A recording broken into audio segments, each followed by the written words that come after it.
fin des choses. Car le diable aime imiter Dieu.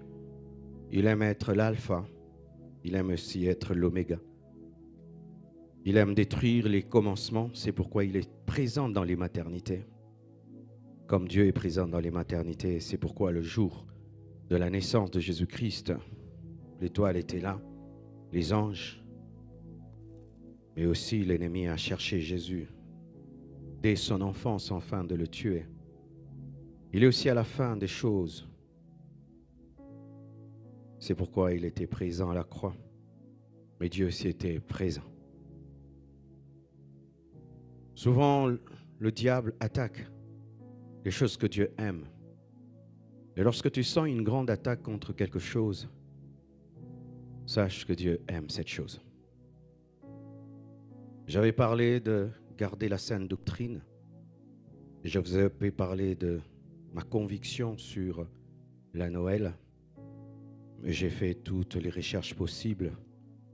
Nulle part je n'ai vu que l'Église primitive célébrait la naissance de Christ. Elle célébrait sa mort et sa résurrection. Car si Jésus-Christ naît, sans mourir et sans ressusciter, il ne sauve personne. C'est pourquoi l'Église était plus concentrée sur sa mort et sa résurrection.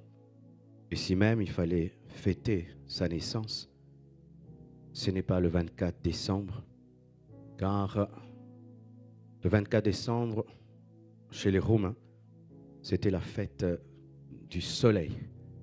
Ainsi, les chrétiens ont christianisé cette fête. Mais si certains en profitent pour prêcher l'évangile et réunir les familles, gloire à Dieu, mais il ne faut pas dire que Jésus est né ce jour-là. Car aujourd'hui, c'est devenu un jour commercial où même les athées en profitent pour se faire de l'argent. Et même, c'est devenu la fête du Père Noël, qui est devenue la star de la Noël, les bûches de Noël, les sapins de Noël. Tout cela, ce sont des cultures païennes qui ont été récupérées et assimilées à la Bible. Mais on appelle ça du syncrétisme, mélanger des choses qui ne se mélangent pas. Ainsi, nous, à la compassion, nous ne mettons pas les sapins, nous ne mettons pas de Père Noël, nous ne disons pas à nos enfants que le 24 décembre, Jésus est né. Nous ne disons pas à nos enfants qu'il y a un vieux papa qui exauce, habillé en pyjama, rouge, blanc. On ne leur dit pas ça. Mais comme c'est un congé international, nous en profitons pour nous retrouver, nous reposer et même prêcher l'évangile et dire que Jésus-Christ réellement est né, et pas le 24 décembre, mais il faudrait d'abord qu'il naisse dans les cœurs. C'est ce qui est le plus important. Alléluia. Il faut garder la profondeur, car aujourd'hui, les hommes sont devenus tellement superficiels. Les profondeurs de Dieu existent, et les profondeurs ne se trouvent que dans la méditation, dans le silence, dans la recherche des vraies choses, dans des vrais questionnements. C'est pourquoi il ne faut pas tomber dans cette maladie actuelle où les gens ne font que consommer des vidéos de 8 secondes, d'1 minute, scroller, pensant beaucoup connaître, alors qu'on ne peut jamais avoir la vraie connaissance en scrollant des vidéos de quelques secondes. Il faut lire des livres, il faut lire la Bible, il faut écouter des longs enseignements. Il faut des fois accepter la monotonie de l'apprentissage. Il faut accepter l'ennui, des fois de la connaissance. Car ceux qui sont à l'université, des fois tu t'ennuies, mais tu en sors docteur. Et lorsque nous courons vers des petites connaissances qui nous plaisent, nous n'avons pas la vraie profondeur. Troisièmement, hier, j'ai dit, comme beaucoup sont là pour la première fois, afin de vous rattraper, il faut garder l'amour. Et pas n'importe quel amour, car il y a l'amour éros, qui est l'amour physique, sexuel, un amour fragile et faible qui diminue et qui même disparaît.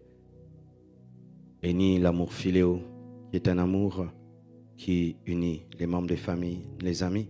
Celui-là aussi est faible, car cet amour n'a pas survécu entre Caïn et Abel. Caïn a tué son frère. Son amour philéo n'a pas pu tenir devant la jalousie. Devant le succès de son frère, l'amour philéo a échoué et a laissé le meurtre. Et l'amour dont Dieu parle, c'est l'amour agapé, l'amour divin. Un amour qui est désintéressé. Un amour qui ne réclame pas aux autres d'être parfait pour les aimer.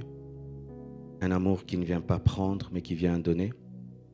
Un amour qui pardonne tout, qui supporte tout, qui comprend tout. Un amour divin.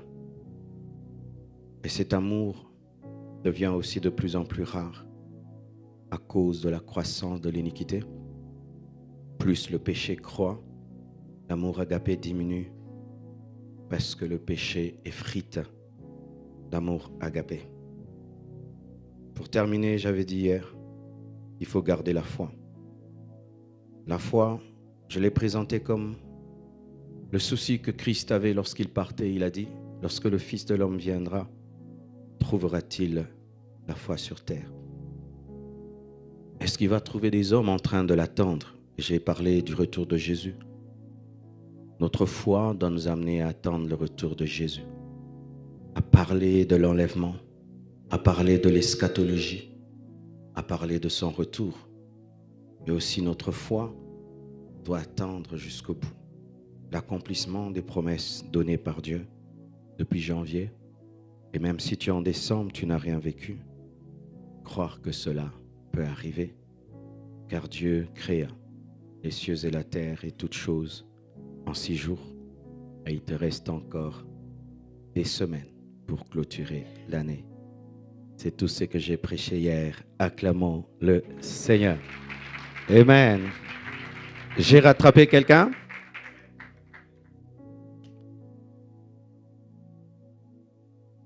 Aujourd'hui, je vais vous partager 3 et peut-être 4 choses. Mais aujourd'hui, je vais prier pour quelques personnes qui seront impactées dans la puissance du Saint-Esprit. Alléluia.